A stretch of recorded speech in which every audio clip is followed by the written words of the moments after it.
well, why should God forgive you? I was like, for what? He's like, you put his son on the cross. I'm like, I didn't put his son on the cross. What are you talking about? He goes, you ever committed a sin? I said, yeah. He goes, what did Jesus die for? I said, he died for our sins. He goes, well, then you might as well put those nails in his hands yourself.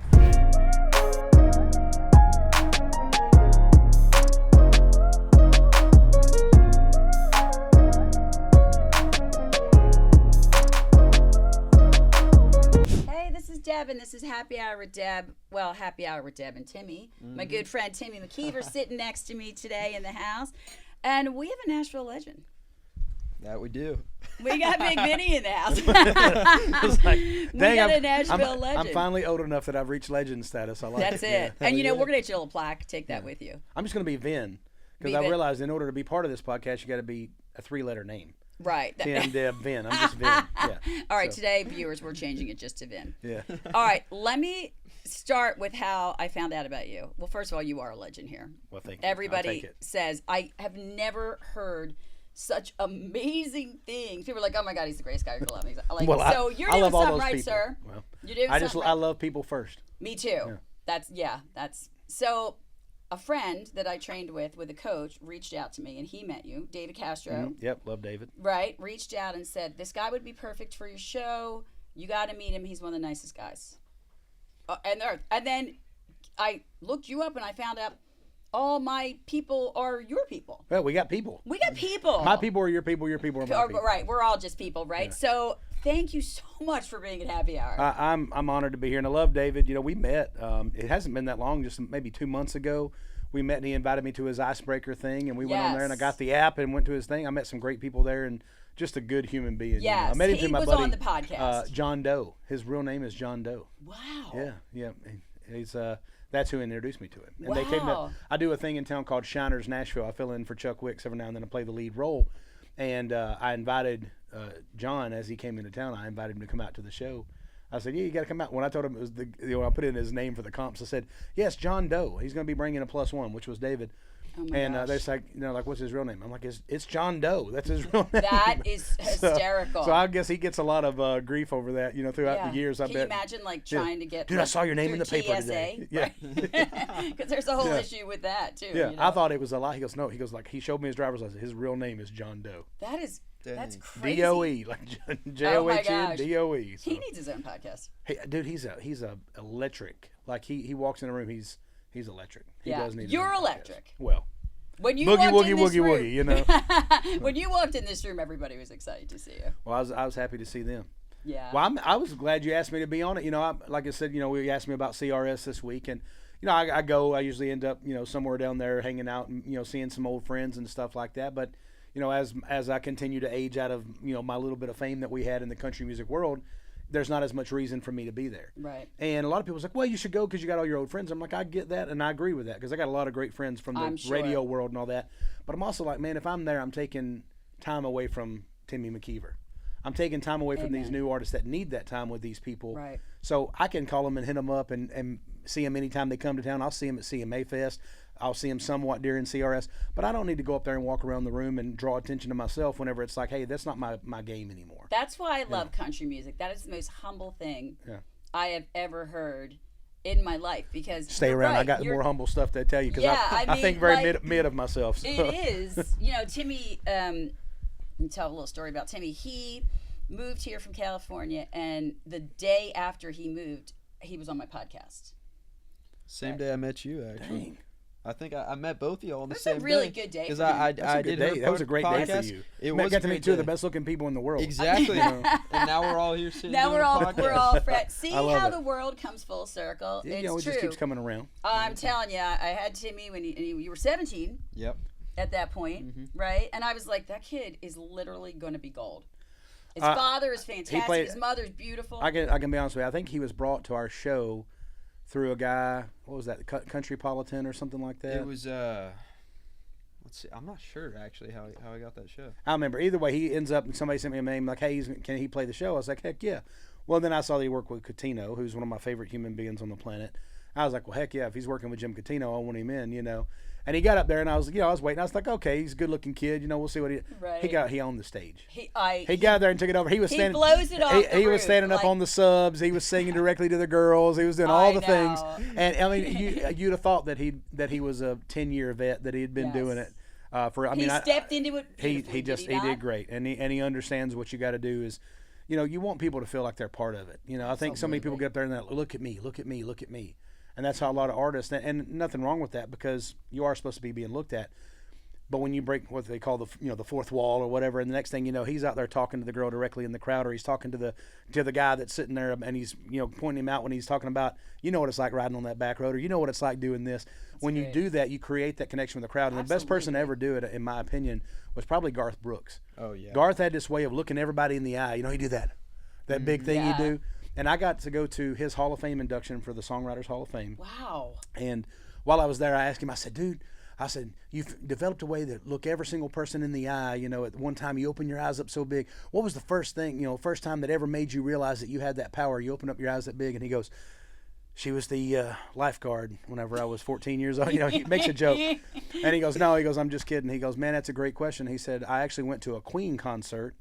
And I stood up in my chair. I was 13 or 14 rows back, and I stood up in my chair just hoping that Freddie Mercury I just would make, watched Bohemian Rhapsody Saturday night. Yeah, great movie. Great movie. Said, the actor was incredible. He was so good. And he's a great singer. And now he's doing that all the time, right? He's singing all the time. Yeah. But he said, I was just hoping that he would look me in the eye just once so I know that Freddie Mercury saw me. Wow. And he goes, so now, I know what that feeling feels like. So when I get up on that stage, I want to make sure that if there's somebody in the crowd just waiting for me to look him in the eye, I do that. So he said, what I do is before every show, I go to the farthest far away seats, and I sit there and I just kind of meditate and hang out for a little bit. That's prep work. I go to all these different parts of the arena, so I know. He goes, obviously, somebody's back there in the 48th row and row BB and the nosebleeds. I don't really see them. I can't see their eyes, but I know what that area looks like. So if I look up there, and I was there earlier, then it's almost like I can look them in the eye. He goes, and when you do that, it explodes from that one person into everybody else in the crowd, and that's how you transfer an energy. So Absolutely. I was like, dude, this guy. I mean, obviously, he's one of my favorites. He when he said that, I was like, dude, that's the way I have to be. And so I put that into everything I did. I'm like, from then on, every single venue that I played, I'd go stand in the back of the room. I'd go stand at the side. Sometimes we got to play amphitheaters and stuff when we were out with Toby and all that kind of stuff. But I took that same information. I was like, dude, if that's what he did, then that's what I need to do. Absolutely. That's amazing advice, right? That's wonderful advice. You already naturally do it, so thank you. Congratulations. I had to ask the multi-bazillionaire how to do it. You just knew naturally. Right. So. I mean, it's crazy, the connection. I mean, people hard-earned money, Yeah, absolutely. Travel long distances to be in your presence and hear your music. What's that like? For me, it was surreal for me because I came to town. I was 500 pounds. I've been blessed to lose a bunch of weight and keep it off for 13, 14 years now. But when I first got here, I thought I was just going to be a songwriter. And it was other people that convinced me, like, no, dude, you can be an artist. I'm like, no, I can. I don't fit the mold. I'm not this. I'm not that. I have my own self-doubt, which I always tell people, your doubt and your fear will kill your dreams faster than any other person will. Everything that you ever wanted is on the other side of fear. Oh, yeah, everything. Yes. And when people worry, if you're worrying, you're worried about something that hasn't even happened yet. Absolutely. Because that's the only thing you can worry about. The what-if mountain. I tell my clients, like, why are we climbing a what-if mountain? There's no mountain there. But I got to tell them, and when things started happening and people, it literally happened one night. We were playing the Billy Block show. I don't know if you ever know who Billy Block was, but he was a true legend here in this town, and he was my mentor for hosting and just everything that I am now. A lot of it comes from him. And we got done playing our show, and Toby Keith, he said, hey, Toby Keith's in the back room. He wants to meet y'all. And I'm like, yeah, right. We were playing frat parties. I was 22 years old. I'm like, yeah, why would Toby Keith be? Red Solo Cup. Yeah, man, yeah. Well, right? we pitched him that song. Actually, Butter. It is my favorite song in the world. It was pitched to us as Trailer Choir. Brett, one of the Warren brothers, I remember which one, had sent it to Butter and said, hey, y'all got to do this song. And we heard it and we loved it. It is my favorite party song. Immediately we loved it. And we were like, dude. Is it not the best song? Oh, it's the best. And this is how good of a friend Butter is to everybody. Butter goes, man, if we cut that song, it's just going to be another goofy Trailer Choir song. He goes, but if Toby cuts this song, it's going to be huge. Yes. And he sent it to Toby that night in an email and said, hey, this song got pitched to us today, and I would love for us to do it. Of course, we were kind of hoping Toby would be like, "Why don't y'all do it with me?" But Right, that didn't right. happen. But Toby heard the song and immediately was like, "Yeah, I'm cutting this song." I think it is the best party song ever written. It is one of the best. I mean, it never was number one. I think it got to number 3 on the charts, but it was one of his biggest songs because it was in High School Musical. It was in it was in a bunch of these different things. But man, it's been on so many TV shows and commercials and all that kind of stuff. Obviously, What a loss to music, Toby. oh man, we're just over a year since it Yep. passed. I think was it February 5th. I think was the 1 year. But man, that he changed my life. I went from working at Sonic Drive-In and having a dream of one day getting a chance to sing anything anywhere. To being on tour with him, and we did that for 4 years. And Gosh, what was that like? I mean, You must have met some incredible people. Oh, I met so many people. It's so funny because I even talk about you meet politicians like, wouldn't y'all just arguing on TV yesterday? Right. It's almost like watching WWE. You're like, wait, Right. they don't really hate each other, But no, the good thing with him, man, we got to meet everything from professional baseball players. We got to hang out with Tommy Lasorda for a day. Wow. Of course, Rodney Carrington was one of his best buddies. He was out writing the movie with him. I mean, we got to do so many cool things because of Toby. I heard And his spirit was just incredible. He was. Gosh, I don't even know how to explain it. Like, I'll get emotional talking about I it. bet. But, I didn't know I was gonna get like that. You couldn't find a better person. Wow. He was one of these people that he would take in everything around him. He would know everything that was going on. He could tell you, hey, I don't want this person in the room, or this person's okay. Like, he just knew. He had a discernment of the spirits, which is a gift from God. Yes. Yeah. And he knew how to tell people. And I watched him do some incredible things that I won't even talk about because he didn't want it advertised. I mean, he literally told his publicist not to advertise it. But I watched him do things for people that meant so much and changed their lives. Yeah. And wouldn't let it be advertised. He did things That's because a true he soul. did things because it was the right thing to It was do. the right thing to do. Now he's quick to tell you if you was messing up. He'd be like, I mean, we got called into the bus more than once for, hey guys, I want y'all to party and have a good time, but you also need to do your stuff right. Absolutely. He put the old dad paw on us if he needed to. Right. But Exactly. but you want to listen to a guy that sold 45 million records and Right, had all these number absolutely. ones, and he did his own path. Like he did well for a while, just kind of following the norm because he was talented. But it took him kind of stepping outside the box, buying his masters, moving on to an independent label with what's his name? I can't remember the big producer. James Stroud. Was it James Stroud? I think it was maybe James Stroud, and then of course him and what's his name? Not Gallimore. Scott Borchetta. Yeah. Him and Scott, they had DreamWorks together, and then they came in and did, Show Dog, Universal, and Big Machine was sister labels, and they created all that stuff together. What a ride. Oh, it was crazy. I mean, and when we first heard about it, it's like, dude, Toby Keith's gonna have his own label. And that was like a huge thing in town. 'Cause Huge. We hadn't really heard, like, at that point in time, it wasn't as common for an artist to become a label head and a label owner. Right. Now every single artist that makes it has their own label, their own publishing And company, bar. their own bar. Yeah, which is funny. Timmy's going to get his own bar. Hey, come on, Timmy, get that bar. Hopefully. I get to come in and eat hot wings for free. You know what's funny is We'll go in together. oh yeah, I'm We'll in. hang I'm in. out. The guy that owns. We'll be like, we know Timmy. The We guy that know. owns We're a lot of friends. those properties is a guy named Joe Fields. And back when we were first coming up, he had a place called the Cadillac Ranch. He owned that building, and then he owned, he created the bar in there. Him and his Yes. daughter, and his daughter was singing and was doing a lot of Chelsea Fields. And they invited us in because we had been on the Billy Block show. And I get a call one day from this random guy.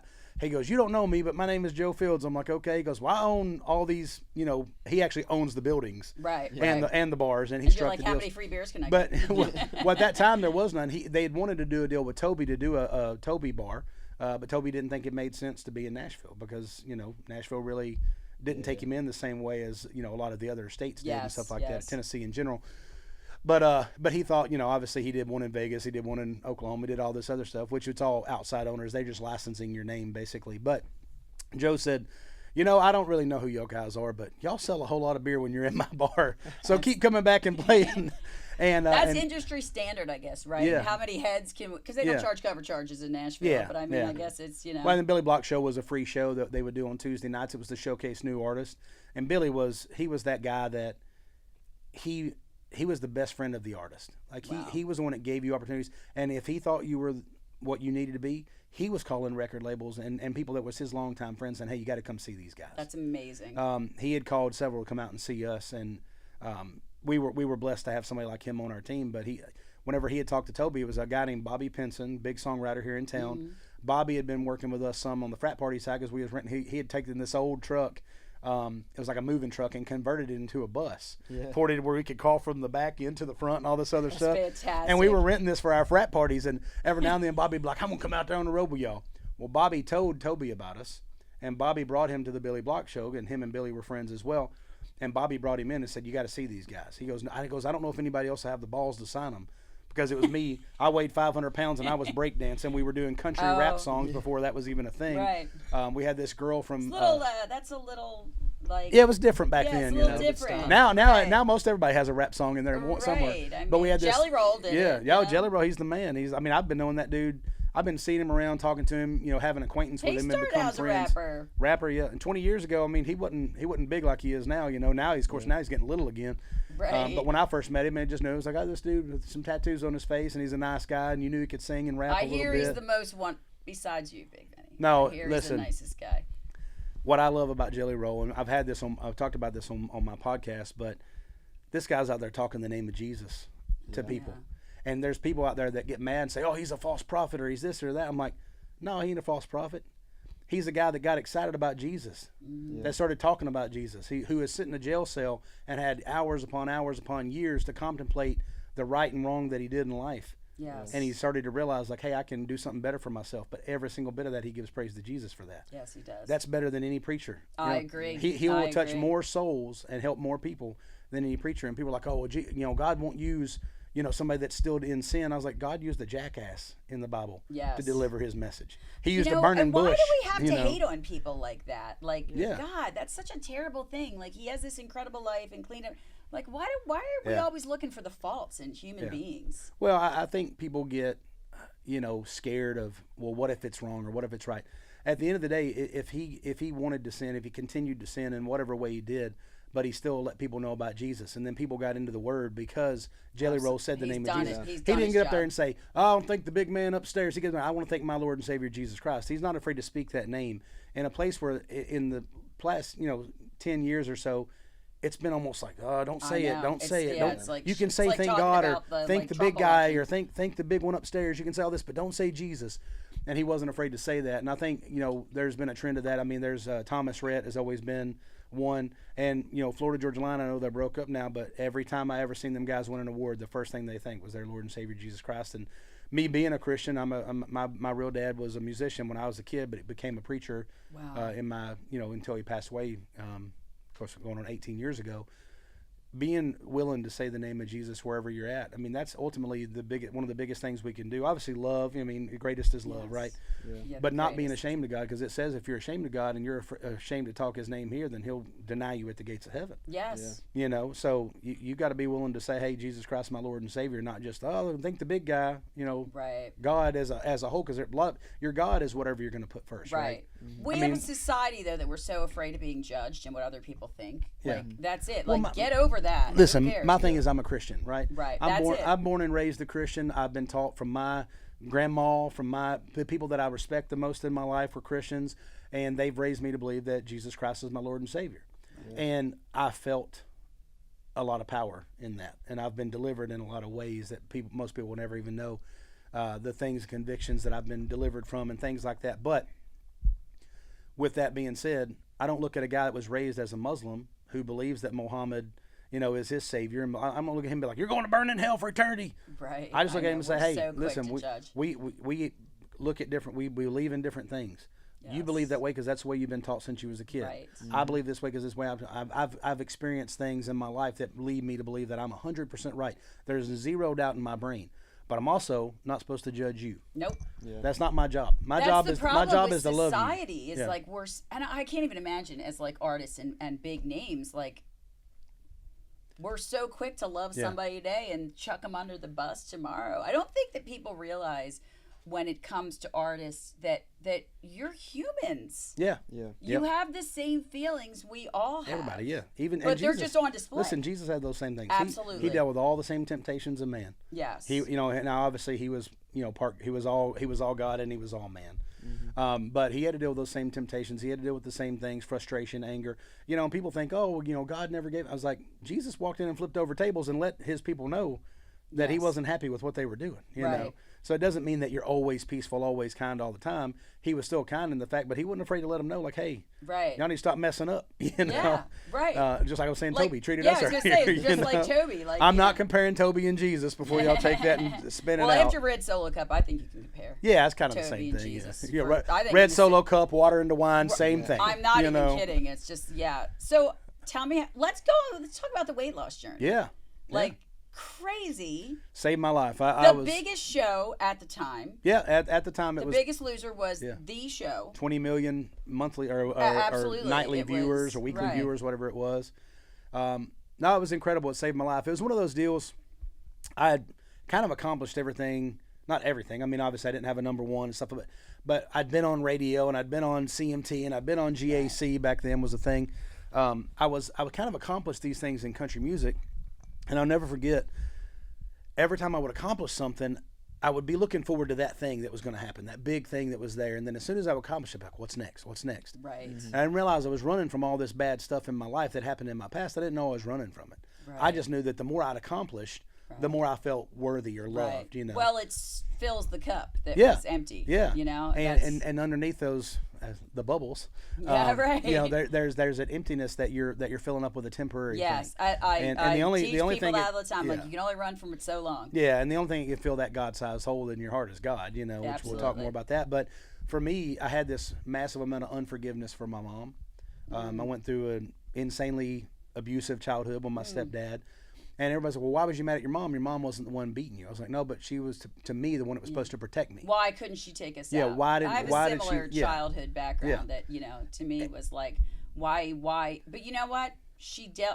We deal with the hands, you know. Well, and what I learned when I was on Biggest Loser, you know, I got out there. At first, whenever I was signing up for Biggest Loser, I thought, dude, this would be great for my career. What's the vetting process for that? So, I mean, they do just like anybody else. It's a casting call. So they're looking for characters. They're looking for the mom who's a school teacher who's got 5 kids who don't have enough time for herself, and she's constantly giving. Well, I was more of like of America's sweetheart, you know, or the kid that was abused, you know, and that kind of thing. Grew up in a drug house and all that kind of deal. I kind of filled that role. There was another guy named Ramon. He was half Mexican, half Samoan. He was this wild guy that was like, he played semi-pro football, so even though he was heavy, he was still super athletic. So he kind of filled that, like, can't believe he can do that role. You know, we had Anton Davis, who was NFL player, played for the Eagles.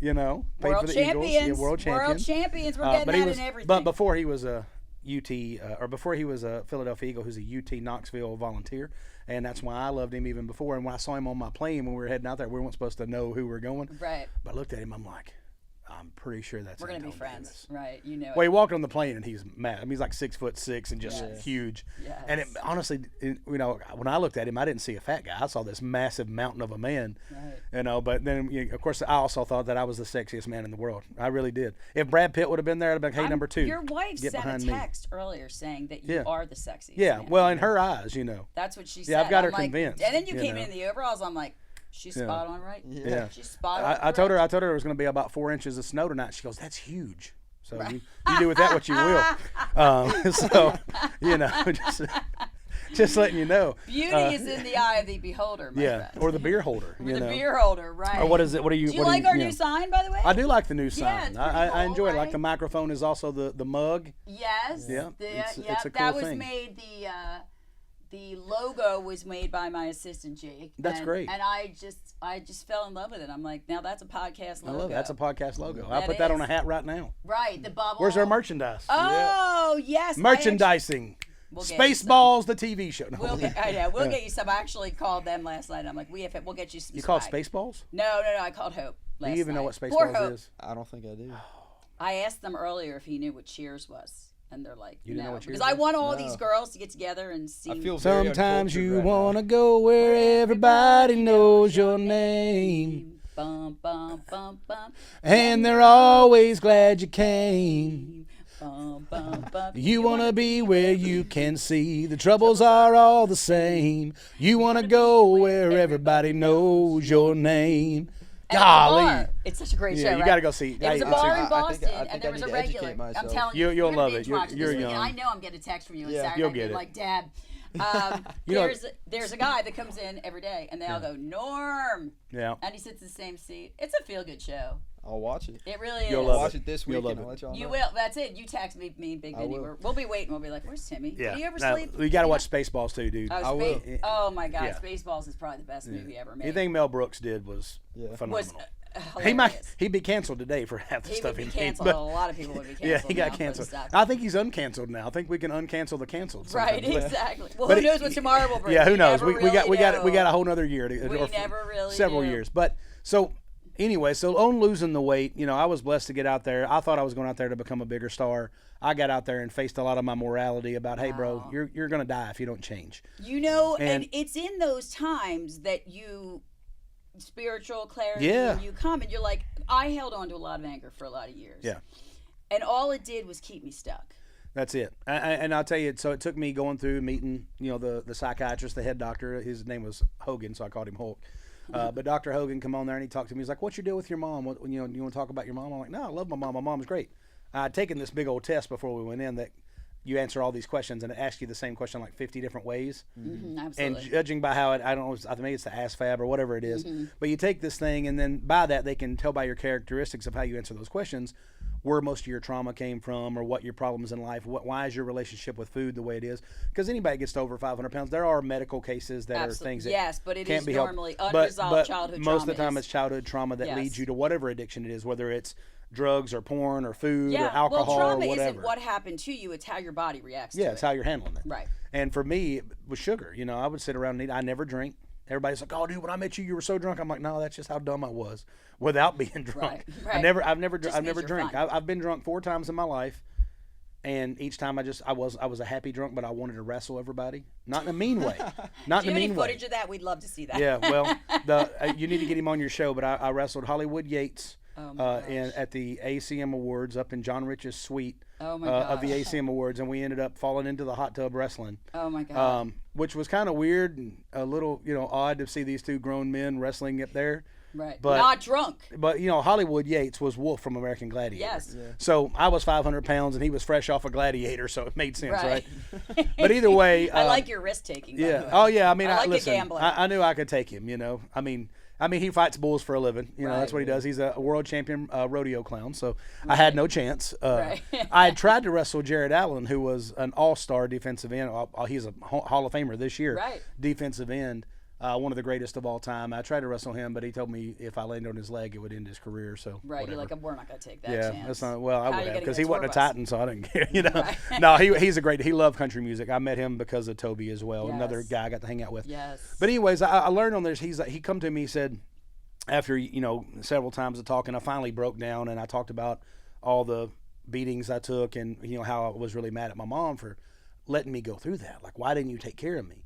And so he sits me down and he talks to me. He goes, that "Man, was me. That Yeah. was me. Like, why didn't you get us out of yeah, here? why didn't you get us out of here?" And so he sat down and he talked to me. He's like, "Man, you're gonna have to forgive your mom." And I'm like, "Why should I forgive her?" I was like, "She's written me suicide letters. She's written me. I've watched her, her get beat down to almost nothing. Yeah. I've been beat down to almost Forgiving nothing." isn't the like saying it was okay. The Yeah, behavior. yeah, was okay. and I had to learn that. But I was like, "Why should I forgive her?" And he looks at me. This is no joke. He looks at me and goes, "Well, why should God forgive you?" I was like, "For what?" He's like, "You put his son on the cross." I'm like, "I didn't put his son on the cross. What are you talking about?" He goes, "You ever committed a sin?" I said, "Yeah." He goes, "What did Jesus die for?" I said, "He died for our sins." He goes, "Well, then you might as well put those nails in his hands yourself." Wow. And boy, it hit me like a ton of bricks, Wow. And I was just like, and I didn't all of a sudden, "Well, I'll forgive her," Right, I had to go exactly. through a It's a process. process. But the exercise he had me do, and you've probably done this with people that are, I did it myself. Yeah, I'm right. still working the well, process. the big thing that he had me do, he goes, "I want you to take yourself, and I want you to put yourself in your mom's situation. Mm-hmm. What was her life like? What was she dealing with? What was she going through?" And I told him, I said, "Well, her mom died giving birth to my aunt when she was 3.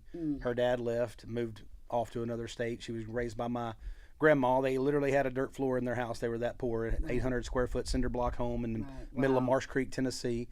Really didn't have anybody there. My granny was doing the best she could, but she was a seamstress for Mary's Bridal. You know, she just really didn't have it. By 15, she got pregnant. By 17 or 18, she had me. By 19, she had my sister. So by 20 years old, she's raising 3 kids. She's got no education. She's dropped out of school.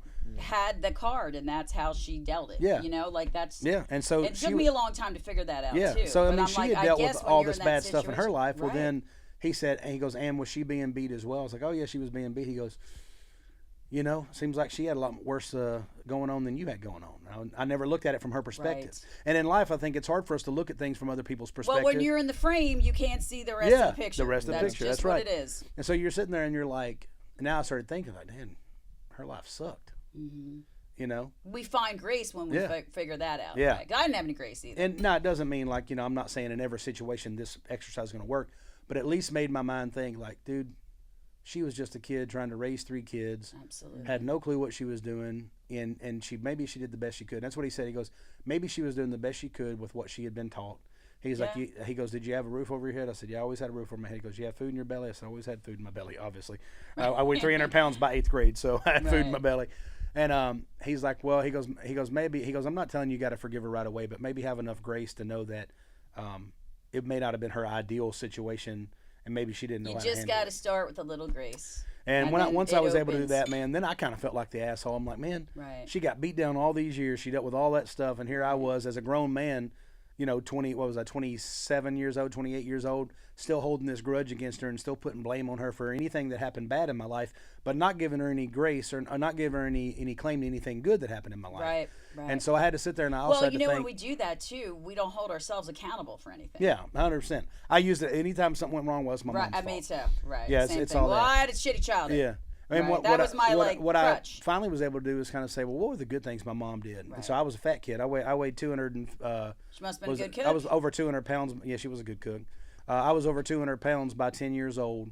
You know what I mean? Wow. So they didn't make back then. You didn't have plus size kids clothes. I had to wear right. men's clothes, which Walmart men's clothes back then were not like they are now. Right now, And so, Walmart's bougie. Yeah. Now we got. Target and Walmart are now That's my next song there coming out. There was no Amazon to deliver it. No overnight? Amazon. My next song coming out is called Walmart Drip.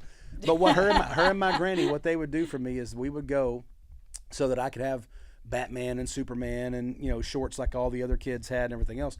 We would go and we would go to the fabric section of Walmart that they used to have, and they don't really have that anymore.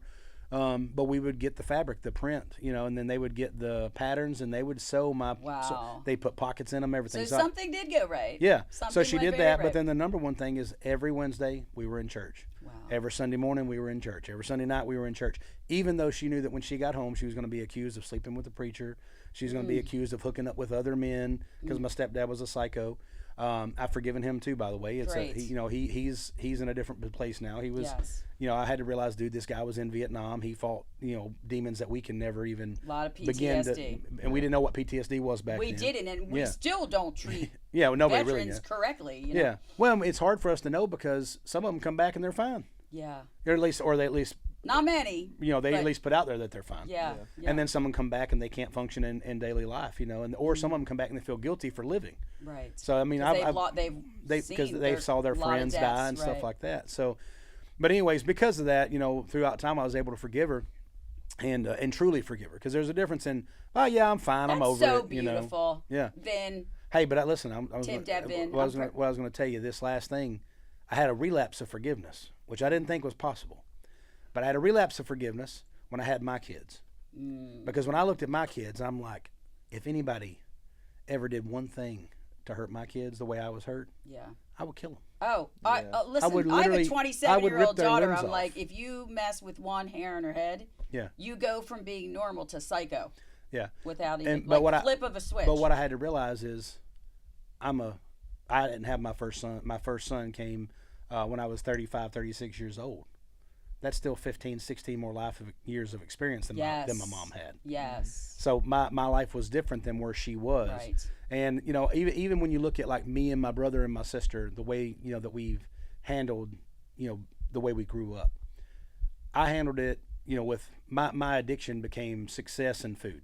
Yeah. Like the more things I could succeed, then somebody will think I'm worthy. And everything I did it to prove other people wrong and to show, I told you I could. And it wasn't until I was on Biggest Loser and started dealing with my own trauma that I realized, stop doing things for other people. Stop doing things to show those other people that I could do it. This is the greatest interview I've ever had.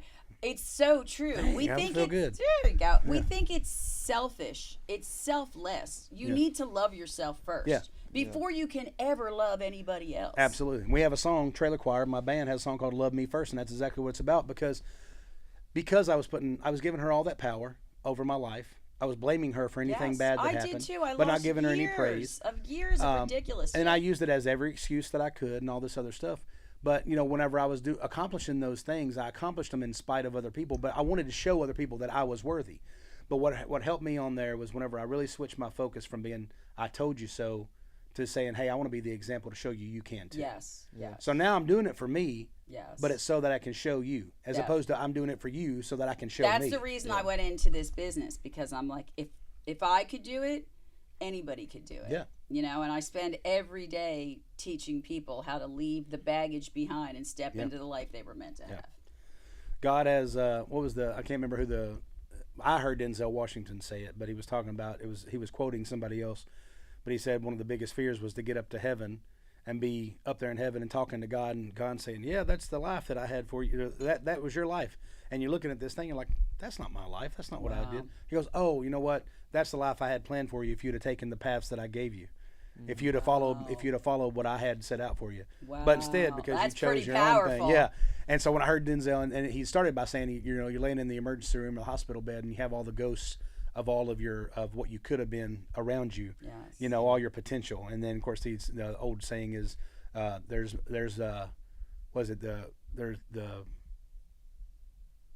more potential in the graveyard than ever has been done in real life or whatever. And I was not a risk taker, and I'm like, this is it. This is the only ride I got. I don't want people to be at my funeral been like, wow, she had so much potential. Yeah. Why didn't she exercise it? Hey, that's why I call myself the overall attraction. Yes. People are like, "Vinny, why you do this and you do this and you do this and then you try to do this?" I'm like, I just figure anything God gave me a talent to do, I want to at least look at it. If I'm like one day I'm acting, I'm in the Shiner show, and the next day I'm an auctioneer, and the next day I'm raising money for charity, and the next day I'm Bigg Vinny the host. Well, if you were blessed to have all this talent, it is your obligation to share it. Yeah. That's the way I feel about it. I agree with that. If you were given a gift, it's your obligation. Yeah. And I think one of the things I learned during COVID, me and my buddy Jared Blake, we always talk about this, but all of a sudden our music went away. Or so we thought our music went away. Mm-hmm. And what really happened was the audiences went away. Yes. So all of our praise went away. Yes. And we realized that we had taken this gift. That is such a huge moment. We had taken from being in a spotlight to the lights are shut down. Yeah, and you were doing every month. You would have 5, 6, 7, 10 shows that you were going, and people were praising you. "Oh my gosh, man, you're the best singer. Oh man, that was the best show I've ever heard." It doesn't matter how good your show was. Somebody's going to walk up to you and say it was the best show. Absolutely. Now, there's probably somebody walking up and be like, "That guy sucked," But they usually don't come talk. Well, they don't come talk to me because I'm a big dude. Right. But regardless, we realized that, man, all the applause was gone and all that, so our egos wasn't getting fed and all that other stuff. And we realized that, man, we had taken all these talents that God gave us, and now obviously, talent can only get you so far. You got to have hard work. You got to develop the talent. It ain't like you just wake up and you're a Chris Stapleton singer. Right, absolutely. Not that I'll ever be a Chris Stapleton singer, but I'm saying when I first started singing, love what you do. You need to serve the people that love you. What we realized is, man, we weren't using our gifts that God gave us to uplift God at all. Yeah. Now, I was always willing to talk about God with anybody, but I wasn't getting on stage and saying. So we put out a song called "Ain't No Grave," which is an old gospel song. Yeah. We put out that song and put our own twist on it. I did a little rap in it. I got to throw a little rap in there somewhere. We like it. And the rap I wrote it on the way to the studio because I thought he was kidding. He called me, he's like, "We're doing Ain't No Grave. I want you to put a rap in it." Wow. And he did it like in this minor chord and all this other stuff, which was similar to Ricky Skaggs' daughter and all this. And I was like, okay. So I'd listened to it, and he had sent me the track. I'm like, yeah, this is cool. And he asked me, he goes, "You got your rap ready?" I'm like, "You were serious about that?" He's like, "Yeah." And I was like, "Oh crap!" So I'm on the way to the studio. I start writing in my head, and it was called "Ain't No Grave." So I was going like, "What's up, buddy?"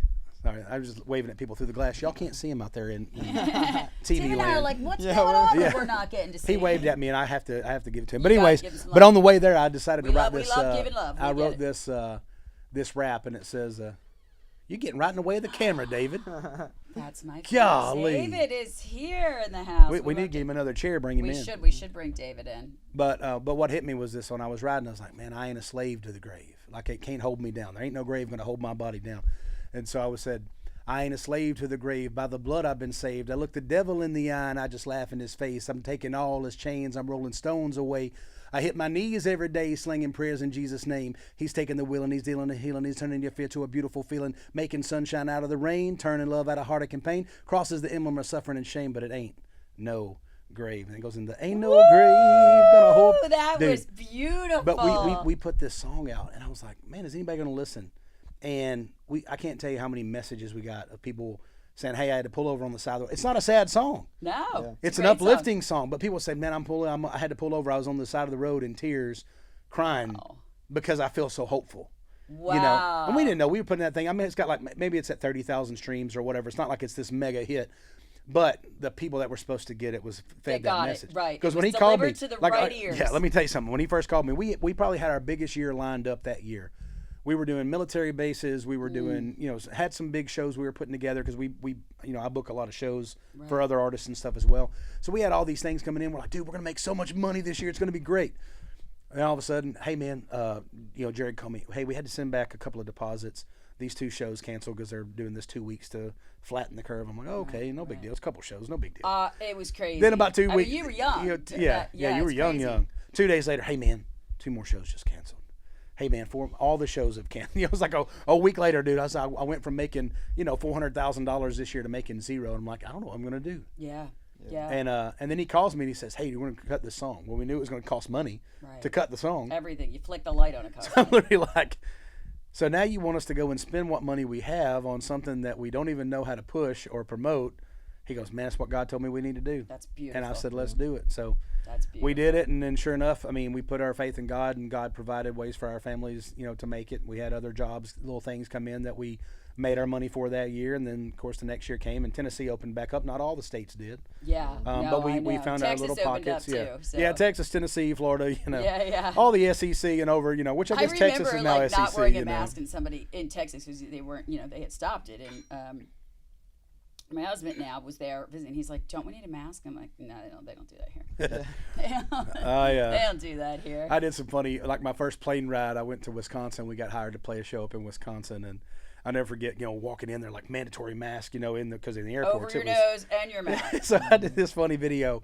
I take my mask off. I was like, apparently, if everybody's wearing a mask and you fart, they can still smell it, you know. I loved your Valentine's video. Oh, thank you. Because I'm a procrastinator. I'm like, yeah. He's speaking my language. Yeah, my wife a couple years ago, we walked in there. It was on a birthday, one of our kids' birthdays, and we hadn't got the card yet. We walked in on the birthday. It was like, oh, we'll go get the card and we'll give it to him later tonight, you know. Yeah. And you know, we get his name on the cake. How do you spell that name? Is there like guy behind doesn't speak English, piping it out? And I said, yeah. And I was in the line and I said, hello, fellow procrastinators, because there was 2 or 3 other people in there getting their stuff. So my wife goes, you should do that like on Valentine's Day. This is like a year ago. Oh my God, it was so fun. And literally, so I was going in to buy her stuff, and it was the day before Valentine's Day. I'm like, dude, I got to do that video. I'm just now getting to where I can edit. You know what I mean? Like I had done this. God bless you. I don't know if you saw the video. See that pretty blonde behind the counter? Hey, come on now. That would be my editor. Hey, listen, I got to this point where I was like, I got to learn how to do this, because I was just talking with your dad out there how important social media is. Yeah. If you want to drives grow everything any now, brand, it's right? you know, people say, oh, for an artist. I'm like, no, it's every brand. Every brand. Every brand. I don't care if you're a roofer. You better have good social media. It's the truth. You know, so as I'm learning that, I'm like, I better learn. I've always said, well, I don't really know how to edit, so I'll just kind of do. I was like, no, you better learn how to edit. So how did you do that? Did you like Google it? How do you do it? Go on No, YouTube? you know what I did? I watched and I said, okay, I can see where this is the cut and how they put the transition in there. Right. You know, over the last couple of years, I've learned a little bit. Oh yeah. I've learned a little bit about how to use it. But I literally went in. I was like, I'd seen, you know, I got asked on another podcast I did. Somebody asked me, one of the questions they always ask is, if you could go back in time and give the younger you, he was just the younger you, but I always say the you at the worst part of your life, information. Because some people, their trauma didn't happen until they got out of school. Maybe they got married. No boundaries. You know, trauma. maybe they got cheated Has on, whatever no boundaries, it was. Right. And I said, you know, for me, it was me as 10 years old. And he asked me that question. It got me thinking, like, what would I go back and tell myself? Because I don't want to change anything, because I like where I'm at. Yeah. You know, I think only that's people, inner child work. Yeah. You know, you're sitting next. Yeah. What would you say? Well, I think people that say, man, I wish I could change the past, they're not happy where they're at. Right. But if you're happy where you're at, why would you go back and change it? Because if you change one thing, you might not have been with that girl. You know what I say? You might not have had I'm those like, kids. Everything you know? that I ever experienced has led me to this chair with you guys. Yeah. Everything. Yeah, and if we're happy where we're at, you know, or Absolutely. no, and it doesn't mean that you're not trying for other stuff. I mean, I'm still building. Yeah. But I sat there, I was like, dude, how am I gonna ever, you know, how could I actually do it? Well, I started looking at Snapchat filters with my son one day because he wanted to go and make himself a dog and this and that, and we don't let him have social media. I don't even let him have Right. screens. But I'll get on my phone, and so I had him, and we could do these funny faces. Then I hit this one that made me look like a 10-year-old kid, and I'm like, Wow. wait a minute. I was like, what if I went back in time and I asked myself, and then all of a sudden I was actually looking at myself as that little kid. Yes. And so I went in and I thought, what would I tell that kid? And so I did that video, but as I was doing it, I was like, you know what's funny is when we're 75 years old, there's probably stuff we'd go back and tell the 40-year-old version of us. Absolutely. You know, and so when I went and said I would go back and tell that kid that everything's going to be okay. Everything's gonna be. And- that's and, what I say. you know, Little put your Deb, trust- I'm put like, your that's trust what in I God, say. I'm you like, know. you got this, girl. You Yeah. got it. Like. But I was able everything's to edit and turn that video, and then at the end, it's the old me comes in and goes, "Hey, buddy, I need to talk to you for a second." Oh, my and I gosh. go, "Oh man," you Yeah, know, that's because like so you're good. going to always. The thing I've learned as I continue to get older is, you know, you're going to get through the problems you have, whatever they are. Obviously, you know, either you get through it or you die, one or the Right, other. right. But Trust in the process, and it trait is you're a over. process. A lot. Yeah. That's the problem is people don't believe in process. Yeah. Their immediate Oh, yeah. gratification. I'm like, the universe will settle it. It will Yeah. get to the, especially in positions where you guys Yeah. are, where it's like everybody knows you and you've got a name, but just Like Cheers. trust. Yes, that you're gonna binge watch this weekend. That it's literally the universe will figure it out. Yeah. Do the right thing. Treat people correctly, and trust in your faith, and Yeah. things will work And just out. know, like, it doesn't matter. You know, this is what when I speak at tons of everything from schools to corporate events, and I talk about is like, no matter what mistake you made, or if you were born into something hard or this or that, you're responsible for what the next thing that happens. Yes, I tell people. You know, your past is done. Yeah. You can't change it. I tell people all the time, Like I'm like, Rafiki, if what you ever watch happened to Lion you King, is you know. terrible, but it is 100% your responsibility Yeah. to clean it up. Well, and that's when I had to realize that whenever I was, you know, doing the show and stuff, it's like, hey man, what happened to you back then might have been their fault. Right, But you gotta clean 40 it up. years later, if that was when you were 10, or You gotta 30 clean it 30 up, years later, yeah. now you're 40, if you're still letting that be the reason that you're not succeeding in life, then that's your fault at It that is. point. And you know, it's really funny. I have a lot of clients that resist that in the beginning because it's kind of, you're dropping that victim right away, you know? Yeah. I'm like, it has a place. It has, you know, it has a story. it has but we're merit. going to move forward. Yeah. Like, because we're going to live in the Well, present. I was always I didn't want to tell my story because I was afraid people would look at me as weak. You know, I was this big, strong dude. I don't want people to look at me as weak. I didn't get my You butt were a kicked by my child. You stepdad. were just a child. And so, but in your mind, you know, you're like, I don't want anybody to know that I got my butt kicked every It's day. that fear of judgment that we all Yeah. live with. And it wasn't, you know, I always didn't want to tell people because I also didn't want people to pity me. I didn't want people to look at me and be like, oh my gosh, I'm so sorry you went through that. You know, Yeah. are you okay? I was fine. No. And if you were anything like me, you Yeah. did everything to work around it. Oh, I want. I did Listen, everything but deal with it. I'm like, I did everything to when work I around just wanted to accomplish more stuff, but when it finally kind of came out, because I didn't have any intentions of telling that when I went on Biggest Loser, but when it finally kind of all came out, you know, and people heard, they're like, dude, I had no clue. I'm like, yeah, Wow. you know why? Because I didn't want anybody to know. You don't. I didn't want anybody to know. I wanted to take that to the grave with me because I Yes, didn't want same. people to I know was that I the got my same butt way. kicked. And the thing is that I always wanted to not tell that story because I was afraid people would judge me.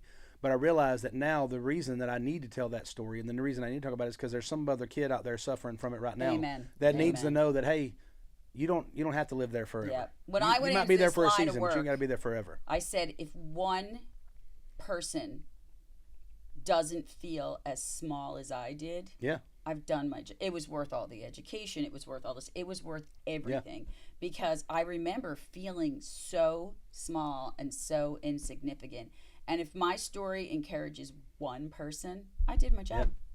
100%. And it's the thing I want to do now is I want to encourage people. Like there's these kids out there right now and that I know, and I won't say their names. Well, I'll say their names. It's called Landlaw. They got this song that's like, you busting your butt, you know what, you know, just woke up, busting our butt, whatever. The song went viral for people making fun of them for the song. The kid, he's not, one of them's 19, the other one's 23.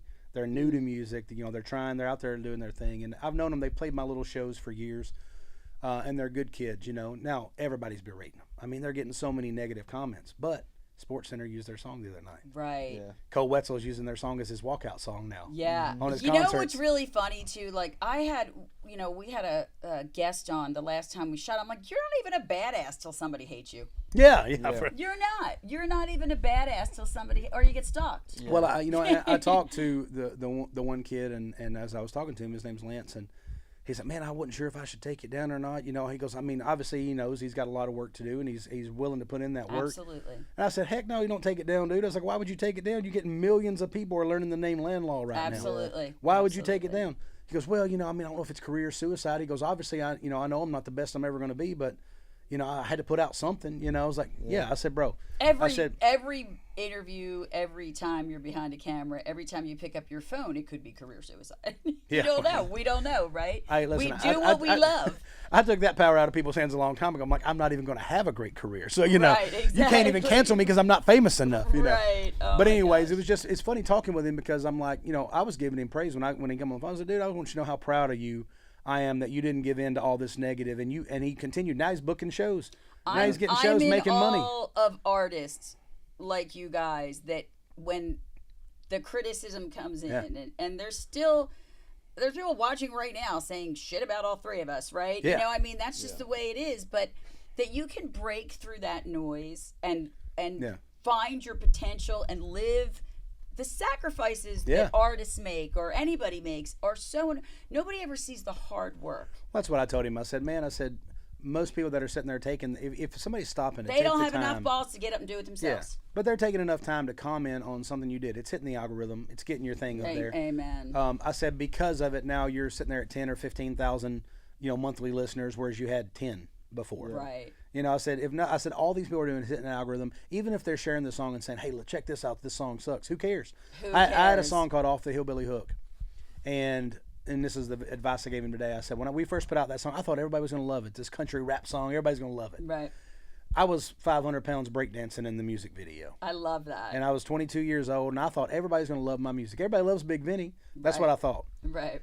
We put that song out, and read through the comments on YouTube. Of course, it was on CMT, and it was Toby's, Beer from My Horse. Had all these great positive things about it. Yeah. That I should have been super proud of. I get on the YouTube thing and I'm start reading the comments. And this is back in the day when they don't have near as much access to you as they do now. Oh, it's crazy. But I start reading don't know the how comments. people do and it. if, don't ever read your own. Some of them were like, comments. "Oh, this is cool. It's different. It's fun. They're rapping in country music." And then there's people like, "Oh, I hate country mixed with rap. Why would you do that?" And which I was okay with.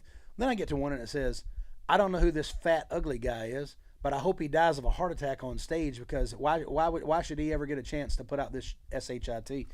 And I'm just sitting there. I'm like, what's wrong with you, right? Some people have so much hatred in their heart. You know what? At first, and here was the thing that hit me. I wanted to let that dude know exactly what I thought about him because I'm 22 years old, right? So I'm sitting there. I'm like, I'm about to message this guy from our YouTube channel. I'm about to let him know what kind of piece of crap he is, And I was sitting there, and Butter goes, "What are you doing?" Butter's, now Butter's quite a bit older than me. I think he's 13 years older than me. He's got a lot more life experience at this point. He goes, "What are you doing?" I was like, "Oh, I'm about to light this dude up. If he wants to meet somewhere, I'll fight him right now." A very young man thing to do. And he goes, "But why?" I was like, "What do you mean why?" He goes, "Why are you messaging him back?" I was like, "Because look what he said about me." He goes, "Who cares?" He's like, "You're on a tour bus right now, on tour with Toby Keith. Right. Living your dream, doing what you love. Some will, some won't. Who cares? Who's next?" He said, and that guy's probably sitting in a basement somewhere, going to a job he hates every single day. Every day. Might be in a loveless marriage. Waiting Who knows? for the next paycheck. He said, and you answering That's him. why he's taking it out on you. Hey, he said, you answering him back is going to do one of two things. One, it's going to make him feel good that you gave him attention. Absolutely. He goes, or two, you're going to just continue to fuel his hate and give him more reasons to answer back and post on everything that we Beautiful do. advice. He goes, but you don't know what he's going through. You don't know what kind of life he's living and this kind of stuff. He goes, so the best thing you can do is just not respond at all. Yeah. And I was like, okay. And I didn't. Yeah. And then, there was no other response is a huge response. There was other messages. I mean, you'd be surprised and you'll see it at some point. Yeah. You're going to get a message. I've seen some of yours. Yeah. I've had the same thing happen. Yeah. I was going on American Idol had been in New Orleans and it was the day before my audition, and I get a comment on an Instagram post, and it was as much text as you can put in an Instagram comment of somebody just blasting me, right? And they concluded by saying you should kill yourself. And it's it really like destroyed me because I was like, how can I go in front of these judges tomorrow and like you're just just be a all kid. smiley? How And old was you? I was 15, and Come on, somebody man. was saying that stuff, and it To a really, child. it really hurt because I didn't understand. I was like, well, I'm just doing what I love, Yeah. and someone's hating me.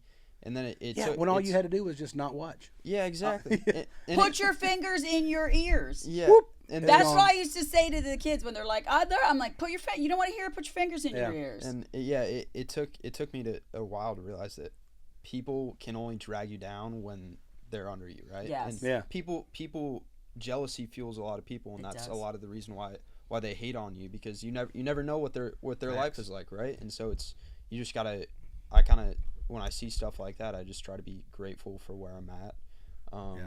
Well, also, when you're succeeding, you're putting pressure on them to succeed. Yeah. I mean, Right. a lot of times you're going to see as you continue to succeed, you're going to have friends along the You way lose people. that you're going to lose because they're going to, Well, like they you don't said, like the new version. the jealousy, or they, like when I started doing my workouts and posting my workout videos. Prime example, come off Biggest Loser. I'd lost 200 and something pounds, through that year, 186 or so on the show, but I lost 258 pounds that year. Wow, that is like It changed my life, and Unbelievable, I've been yes. blessed, a lot of people like, because I'm still a big old dude, but people are like, man, did you gain all your weight back? I'm like, I was over 500 pounds. I was like, I don't know if you know what a 500-pound man looks like, right. but You wouldn't be sitting in that chair. yeah, no, I wouldn't even fit. I couldn't sit in this chair. Would have been having to get a love seat in here for me. We would do it for you then. I know, I still had a lot of love to give. But I get this message one day. I posted, it was a video of me bench pressing 315 pounds, which was nothing for me in high school. I mean, I did that in high school. But losing all that weight, changing my range of motion, Yes. losing some muscle along the way. I actually gained muscle mass while I was doing it, but you lost strength because I wasn't taking in as many calories. There wasn't as much need. I didn't have to push 500 pounds out of bed every day. So my Right, body right. naturally, I wasn't doing strength training. I was doing Right. weight loss training. Right. Wow. So, and that was yeah. an intense show. Oh yeah, it was intense. And so, but I get to the end of it, and so I'm back up to 315 on bench press, and I post this video, and I'm proud. I'm like, You dude, I'm should be super proud. excited that I bench pressed this again. Now I would post every single day. I would post my workouts and stuff, and a lot of people think it was, people got jealous and thought it was because I was bragging. Like, look, now you're just being vain. I'm like, no, I'm actually, trying to show people we can Yeah. we can do anything. and I'm also trying to keep myself accountable. Absolutely. Like me, if I stop posting and I go hide somewhere, it's probably because I'm gaining weight and not feeling good about myself. Right. So I just made a deal with myself, like, hey, you're gonna post every day. You're gonna be in the public eye every day. You're gonna do this every day because you need to be held accountable to yourself. Yeah. And so Love that. I posted the video. I was like, dude, super excited. Whatever, to hit 315 on bench press again, feeling great. Whatever. Maybe I did a pose or something at the end of it.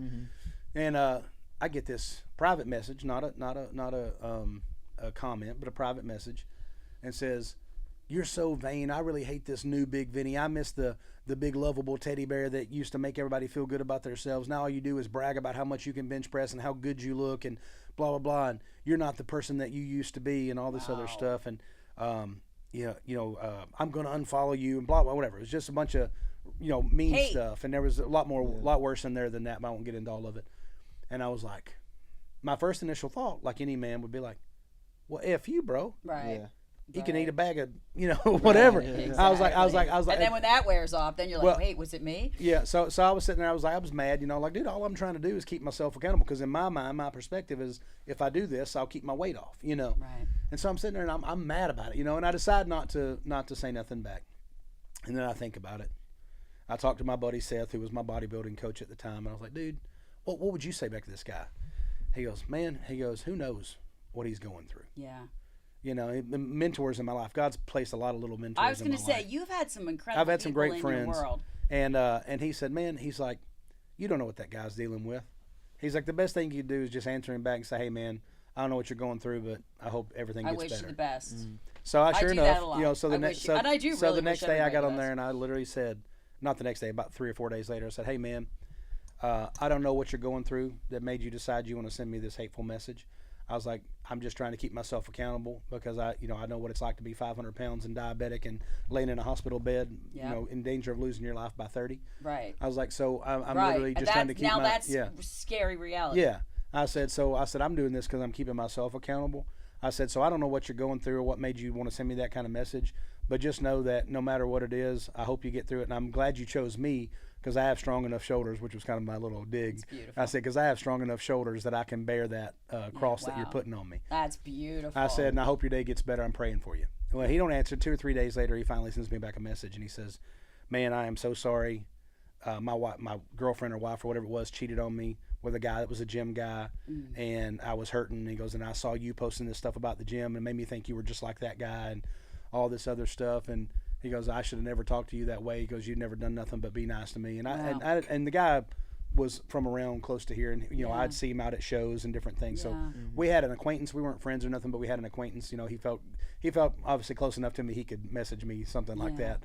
And that must have made you feel pretty good, huh? Well, it did, because it not in the sense of like, ha ha, look at me. No, but in a sense of like, resonated with somebody. Dude, if you'd have answered that with hate, if you answer hate with hate, you're just creating more hate. And it was Martin Luther King Jr., which it's in the Bible too, but Martin Luther King Jr. said, you can't light darkness with darkness. That's something only light can do. You can't change hate with hate. That's something only love can do.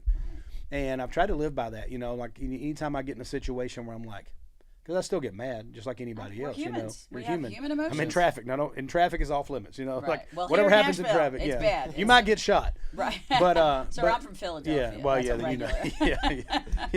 Well, at least you got the Rocky statue. We got the Super Bowl champions and the Rocky. Two Super Bowl championships. That's it. I'm like, this is it. But I'm gonna have you all in jerseys. You'll all be getting packages of Barkley jerseys. Like Charles Barkley? No. Like Saquon. Oh, Saquon. Yeah. I was sitting there thinking, who did Charles Barkley was also a huge Philadelphia. Yeah, it was a 76ers. 76ers, yes. Okay, and then he went on to play for Phoenix, maybe? Yes, Phoenix. Somebody else. I was sitting there, Barkley. When Barkley's come to Philadelphia, y'all do great things. They do well. I mean, Charles didn't get to win a championship because unfortunately for him, he lived in the era of Jordan, so he didn't get to win a championship. Yes, it's okay, though. I mean, Philly's a great city. It is. So, biggest influence in my life, Rocky Balboa. What's next? He's from Philly. He is from Philly. Imaginational character, but well, still. When you guys come, we'll get the cheesesteaks after we run up the. Yeah, I'll run up the stairs. Yeah, the Rocky steps. I like for sure. We'll get. What's next? That's funny. I ask myself that every day. I know, me too. I'm putting out a new song called Walmart Drip, which is a goofy song about. God, I love that. It's me dressing in my Walmart clothes and being a dad. So great, right? But I put a verse in there for everybody. I think you'll enjoy the song. It's fun. It's goofy. It's. When's that coming out? So I'm getting ready to start filming the music video, but probably end of March. Okay. It's a summer. It's a summer jam, so you're gonna put out. We love it. That way people can fall in love with it and rock it on their boat. And go to Walmart and get all their stuff. Right. And then Walmart can come in and give me a sponsorship. Right. They're gonna be like, wait a minute, Bigg Vinny, here's $1 million. Drop it right in your lap. Yeah, drop it like it's hot. It's $2 million, though, by the way. I'm not for sale for cheap. Give Deb the first million. Yeah, use the song. Use some. So that's one thing. I just started getting my real estate license because there's been so many times that I've sent people. I know. I was hearing the story. You're going to be a great real estate agent. It wasn't ever something. I've had a buddy. I've had a buddy of mine for years. He's like, Vinny, you got to get real estate. This dude sold over 2,800 houses here in Middle Tennessee. Wow. Like he's a multi-bazillionaire from selling houses. Wow. Vinny, you need to get your real estate license to be on my team. I'm like, I don't want to sell real estate. He goes, you don't, and he's tried to tell me 1,000,000 times, you don't have to go out there and be an active everyday real estate agent. He goes, you can just list the things you're doing, work off referral, just meet with people, bring people in, get referral, send referrals to other people, use our firm, send people there, but you have to have a real estate license in order to receive that referral fee. He's like, so you just need to go get it. And for years, I'm like, I'm not a real estate agent. I'm an artist. I'm a songwriter. I'm an entertainer. That's what I do. Right. He goes, yeah, but you can do all that while you're also having a real estate license. So I'm in the process of doing that. I just realized, like, man, how many houses, how many times have I hooked people up with real estate agents over the years that if I'd have just had my license, I'd have been getting 25% you'd be getting a percent off of that. Right. So I'm doing that. I own a resort called the Buffalo River Resort. Me, a guy named Lance Carpenter, a guy named Moon, which is Chris Troll, and then a guy named Chris Lasich, and all of our wives and significant others obviously are owners with us. I get in trouble sometimes. Now, where's that? It's about 54 minutes west of Nashville. It's on the Buffalo River. We got canoeing, camping, kayaking. Got 4 cabins, a lodge. We're coming this summer. Come on, we got a rodeo. We got a big rodeo happening May 8th and 9th. It's an actual qualifying rodeo. So you can go there, and so we got amazing. Cowboys coming in for that. We're looking at a massive concert. I got my fingers crossed that if we do this, it basically changes. We got our fingers crossed for you. Yeah. We totally do. We've had Tyler Farr out there. We've had your boy Tyler. We've had Colt Ford. We had the Pop 2000 tour out there, which was really cool. Which is Chris Kirkpatrick from NSYNC, LFO, Ryan Cabrera, and O-Town, and the show is phenomenal. I bet it was incredible. It's so good. Hey, what's funny is when I first booked that show, all my dudes, all my guys from the town were like, oh, that's dumb. I can't believe you're going to have that stupid boy band acts and blah blah blah. And dude, they were the ones in the front row singing every word. I like girls that wear Abercrombie and Fitch. Take me if I had one wish, you know. It was that bye bye bye. You know, bye bye bye is a big hit. You know, O-Town was 'Cause I Want It All and Nothing at All. Great song, which somebody should do a country version. Yeah. A young, good-looking artist should do a country. Do you remember that song? I do, yeah. Yeah, 'Cause I Want It. That's O-Town. They won the big. That was the song that pushed them over the top. Yeah, well, they won that. It was a reality show. They won, like Making the Band or something. Making the Band. It was right. They won that, and then they put out that song. They had another one too that was a number one, but that, you know, All or Nothing at All was the biggest song of like 2-3 years. Yes. Yeah. Yes. And of course, obviously, Chris Kirkpatrick. They had Bye Bye Bye and Tearing Up My Heart and all the NSYNC stuff, you know, which. I think some of them are going to go out with Timberlake again. So that's amazing. We'll see what happens. But I've been blessed to get to be really close friends with Chris. And the reason that I even had I would have never even thought to have the Pop 2000 tour out there. What happened was I had booked Brian Kelly from Florida Georgia Line when he first kind of separated off, and we've known each other a long time. So I had him booked, and everything was a go.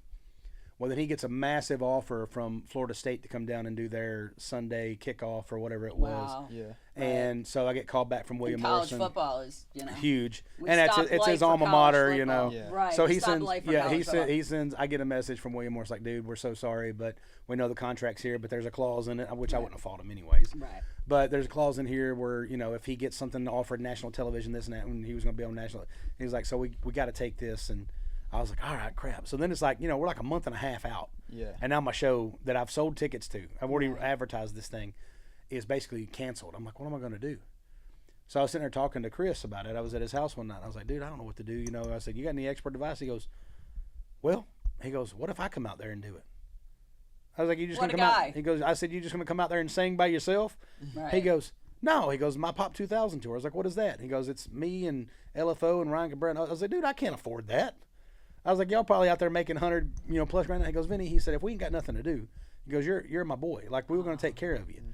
And he goes, just tell me, you know, and we literally had like 30 grand. It was what we had to book this thing. So like, these guys, the money they make is so much higher than that, you know. I know. But he said, look, there's a long road between getting a bucket passed around at Whiskey Jam and, there's a long road. I mean, so basically, he just said, right? he just looked at me. He said, man, he goes, we're going to do whatever you need us to do.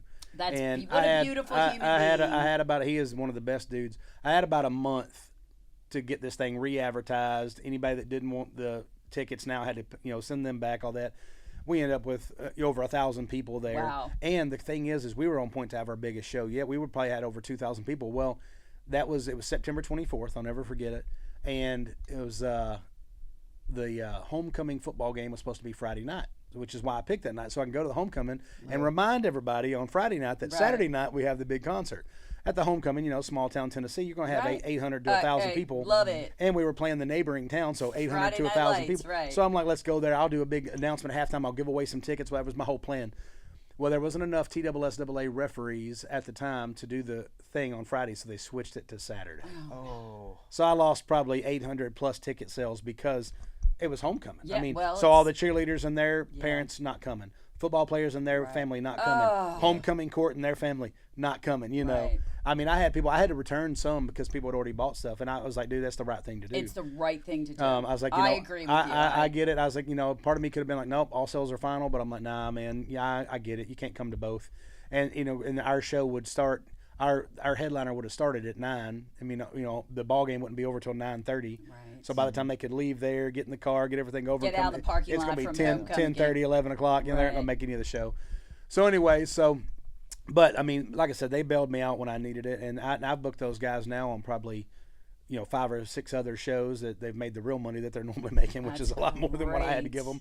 And they've included me on stuff and all that, you know. But like I said, doing the right thing. That's awesome. So I got the resort. It's doing great. We're coming out this summer. Listen, y'all need to come out. We got a 5 mile. Well, Somebody informed me that it's 4.6 or something like that. It's not actually 5 miles. So we changed it to the short trip and the long trip.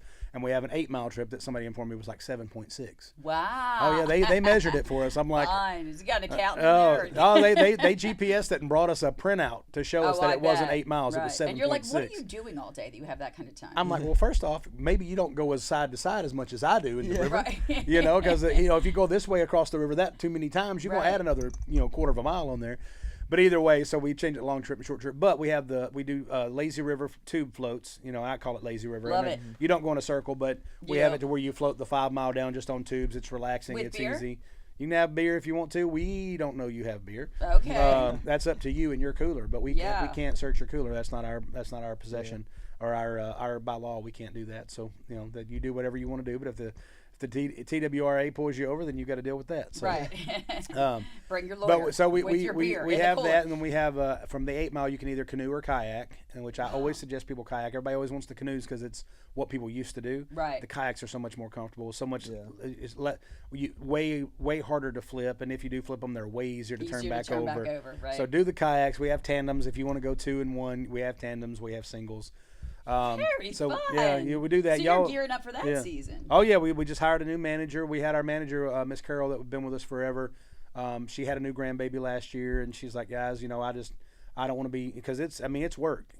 From Memorial Day to Labor Day, it's work. It's 10 to 16 hours a day. Yep. Every day. Yep. Yeah. And so, but then you get off pretty much from the end of September all the way until next May. Right. You pretty much don't have nothing to do. You just kind of relax. Yeah. You need time to rest. It's hard work. Yes, I'm sure. And you're dealing with a lot of times it's the seasonal labor, so you're dealing with a lot of high school kids that are out for the summer that are your workers, so college kids, stuff like that. And then then you got a kind of a hodgepodge together of people at the end of the year because we're open through September, but the kids are back in school. They go back in August.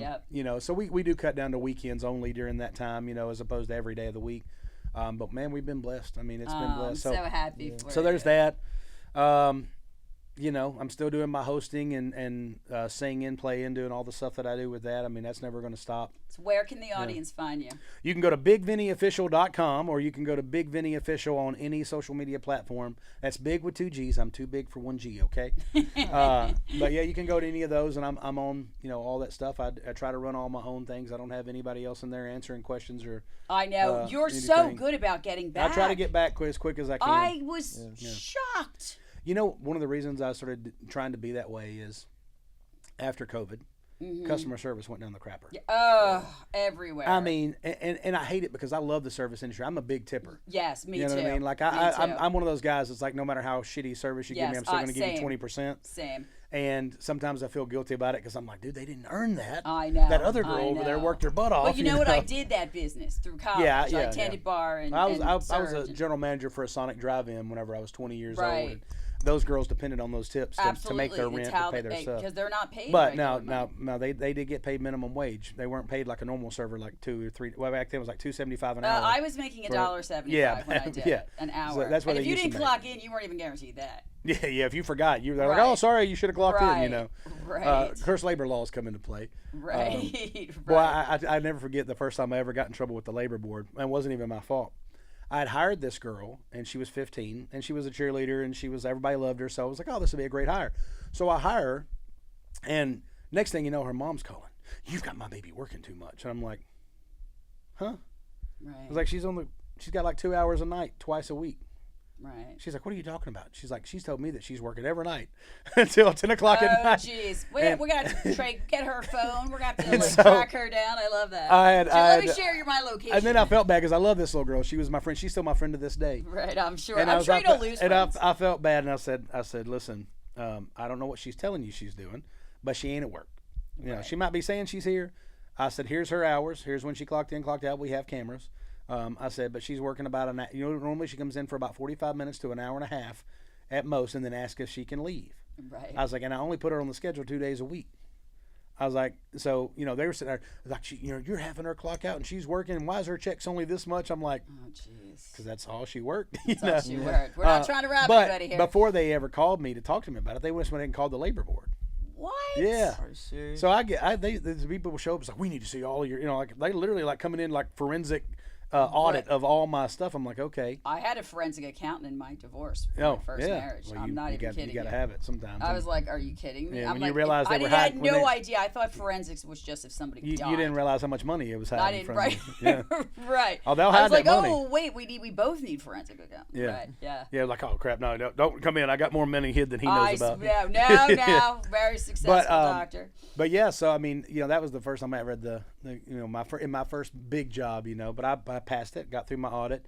I did have one violation on there. It was I can't remember what it was. Somebody had worked too many overtime hours, or something had happened. It was a minor thing. It wasn't anything nobody got in trouble for. It was just they said, hey, we know this isn't a practice. God of forbid yours, we put in a fault. Like in Texas, we say we don't raise quitters. Yeah, oh yeah. Like God forbid we work a full damn day. Right? Yeah, I know. Right? What do you work, about 75 hours a day?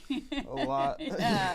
Hey, and he still, and when- guess what? when he you're still young, answers you your gotta- texts too. Yeah. He still answers every text. I try my Yeah. best, but I mean, when you're young in this industry, especially, you got to be working your ass off. You gotta What's crazy is and I understand why younger folks have.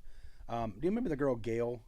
That A B C D E F U and your trip. Yeah. So she used to play my shows all the time here in Nashville. That was beautiful, And- by the way. That was spot on. Yeah, I mean, I thought she was. I mean, the first time I heard her, I mean, that song to me is the most mid of all of her songs. It's the most commercial fun thing. But her voice is incredible. Yeah, I'm sure. Like her singing voice and stuff. Well, her and her mom would come out and she'd play the shows and all that kind of stuff. She was 14 years old.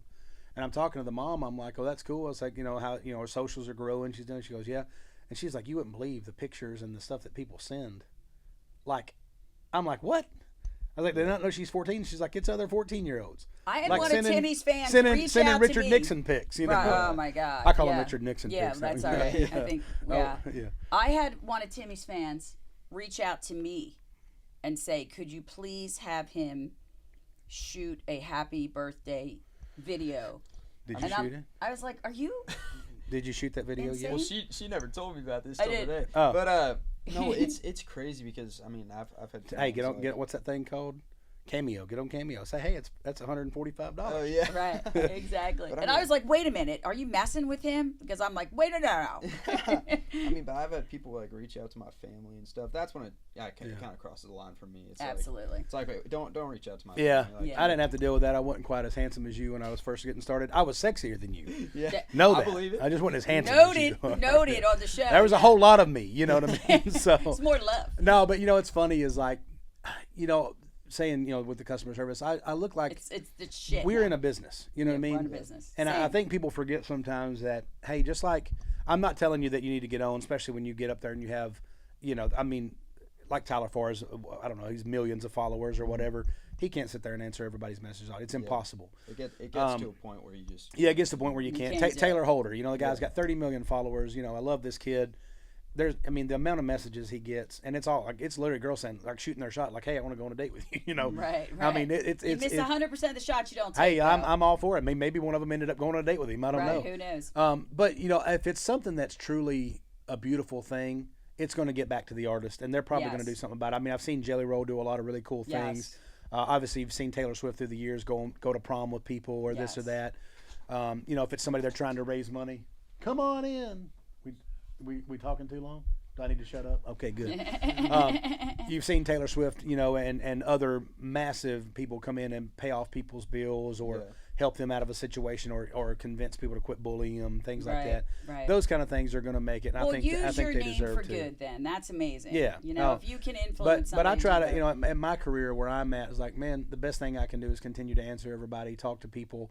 I mean, sometimes people send me mean stuff, and I just answer them back. I answer them with love every time. Yeah. Always. I with mean, I love, can't right. tell you. I could probably print out some. I speak at a lot of schools Yes. across this country, and we always take a message of hope and love. And man, I could show you messages where kids are telling me, hey, thank you so much for coming to school today. I was literally contemplating suicide before you made me feel like there's somebody actually out there that cares. And that's the thing. I think it happens. A lot of these kids feel alone. They do.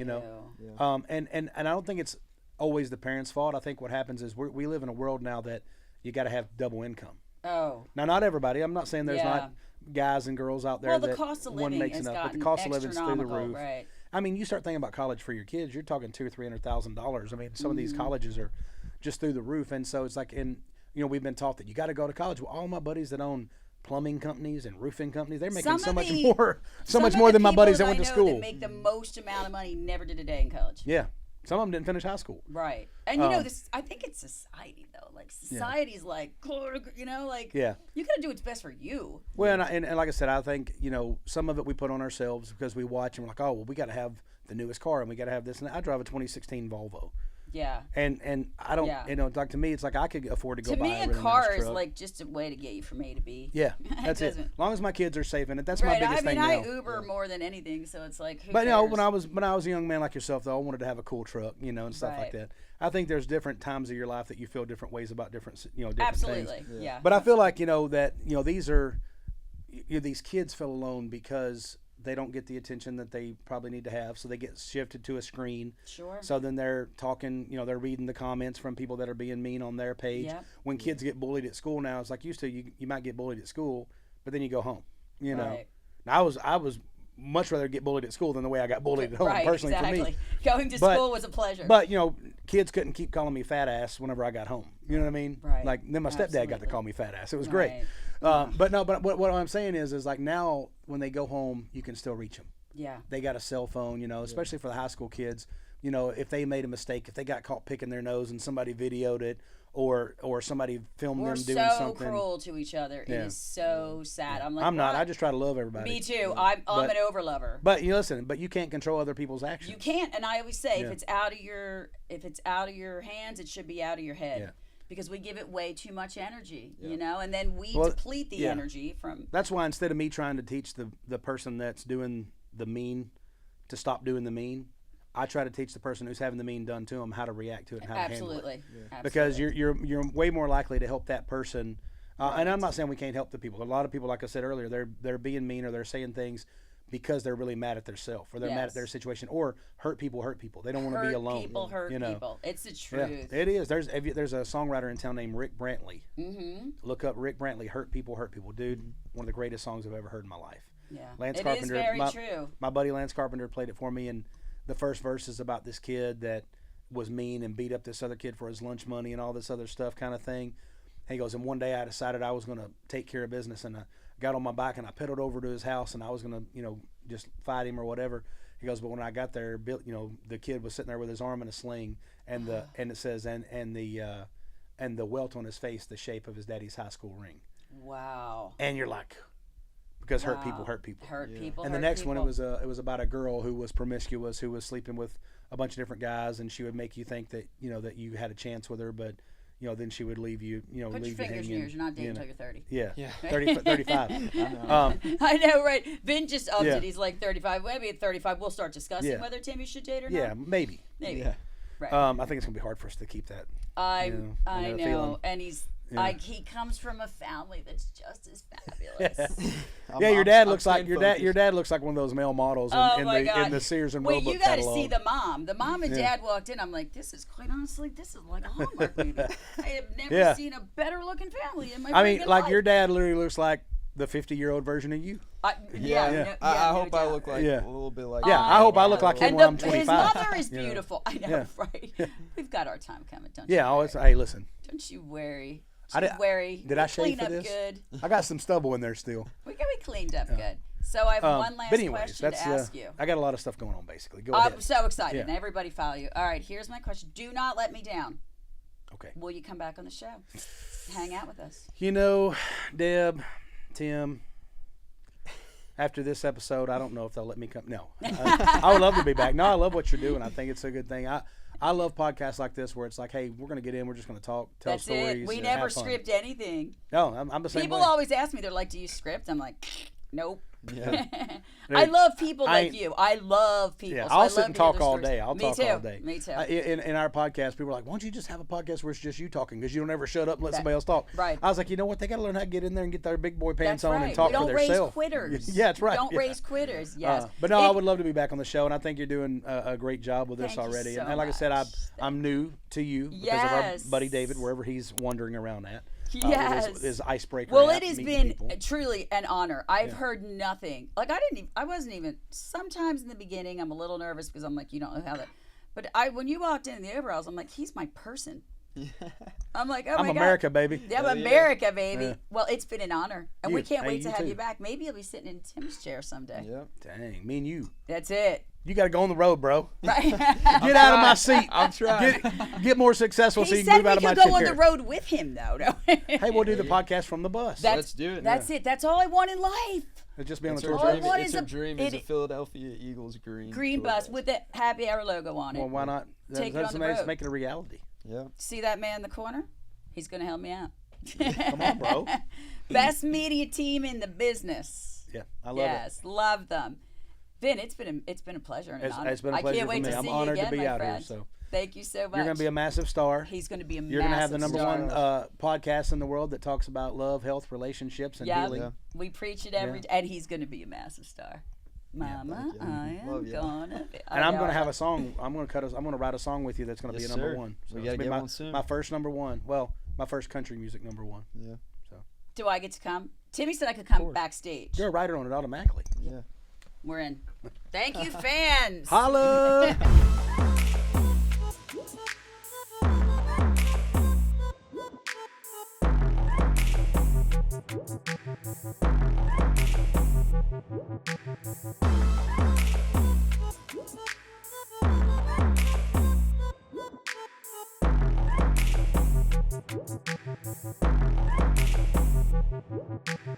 you.